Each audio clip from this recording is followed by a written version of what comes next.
Isa po sa pinakamagandang depiction or should I say title ni Jesus sa Bible yung The Good Shepherd.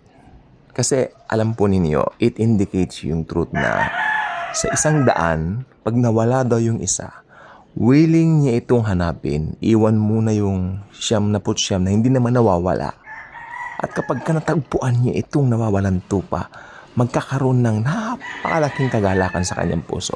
Kaya magpapalakpakan ng mga angeles o mga angels in heaven. Itong magandang depiction ni Jesus na talagang mula bata pa ako ang aga kong nakita na ang Panginoong Jesus,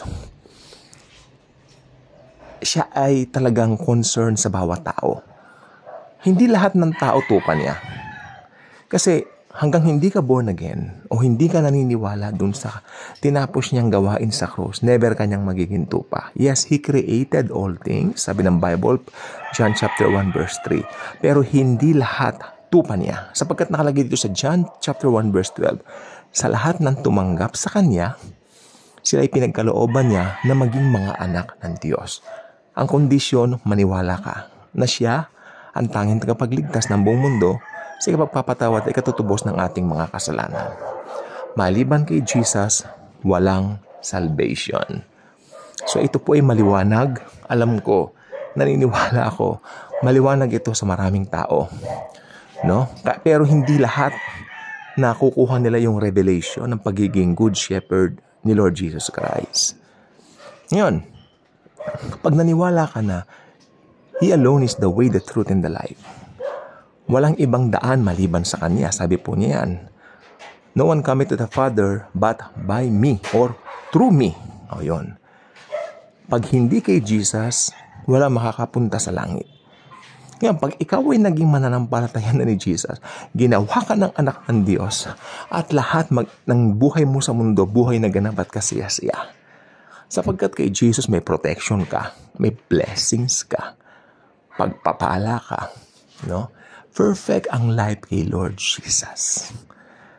Ngayon, tanong mo, ang isang mananampalataya ba pwede pang mawala? Never. Hindi po nawawala ang kaligtasan. Hindi nawawala ang salvation. Actually, mga isang oras po nakakarang binubulay-bulay ko yan. Sabi ko, Lord, bakit natin naniniwala na nawawala ang salvation? These people don't have any kind of revelation of your love. They don't have the revelation of your love because if they do, hindi nila pag-iisipan na nawawala ang salvation.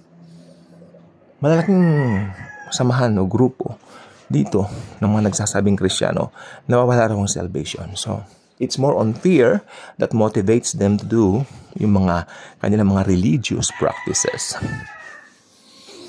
But in reality, hindi nawawala ang salvation dahil ang salvation, once for all, binigay na at naging tupa ka nang manampalataya ka kay Lord Jesus Christ. Hindi ka na mawawala. Ngayon, bilang Kristiyano, marami pa tayong ups and downs, marami tayong pwede pagdaan sa mundo, sa buhay, but you know what? Once for all, settled na po yan. Importante sa lahat, saved ka na. Hindi ka na mag-e-end sa hell. Hindi nawawala ang salvation, mga kapatid. That's something that I really want to emphasize dito sa vlog na ito. Hindi nawawala ang kaligtasan. Paano mawawala ang kaligtasan? Ang may hawak sa atin, kamay ni Jesus at kamay pa ng God the Father. It's too impossible to think. God the Father, God the Son holds our salvation. And yet, pwedeng mawala. That's ridiculous.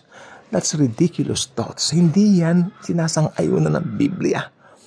Hindi ko may hawak ng Bible, nangangaral ng Bible, at nananakot ng kung ano-ano.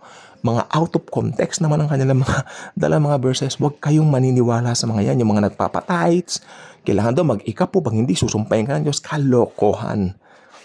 Wala na po tayo sa pag-iikapo. Hindi ka naman Hudyo. Never ka na pailalim dyan. You're not a Jew. At kailanman hindi ka magiging Hudyo.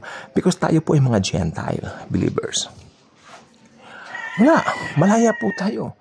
Mali din yung kaisipan ng institutional church. Sabi nila magiging tupa ka, tapos ibibigay ka doon may isang pastor na mga, ang pastor, si Jesus lang. Mapapasigaw na naman ako nito Si Jesus lang ang pastor. Yung mga nagsasabing pastor sila, sorry to say, hindi po totoo yun. Ngayon, meron po lahat ng believers, lahat ng born-again Christians, meron po tayong task of pastoring.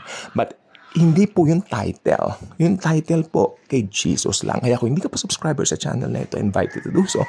Click the notification bell, share this video, share the wonderful love of the Savior, the pastor himself, the only one pastor, the Lord Jesus Christ. Thank you. And Jesus truly loves us all.